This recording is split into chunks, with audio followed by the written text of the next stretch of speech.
रोहन होंडाच्या गाड्यांचा स्टॉक पाण्यामध्ये गेलाय. हे फर्निचरचं मॉल पाण्यात गेले.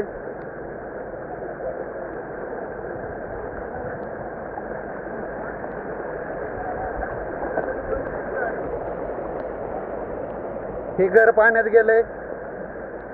हा फर्निचरचा मॉल देखील पाण्यात गेलाय. KGN UPVC विंडोज हे देखील पाण्यात गेले. इथून पुढे ओढा होता, पण तो आज रोजी ओढाच बुडवलेला आहे, गाडलेला आहे ओढा पूर्ण.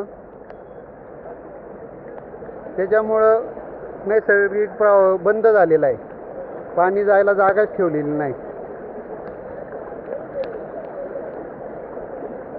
ह्या मॉलमध्ये पण पाणी घुसलेलं आहे.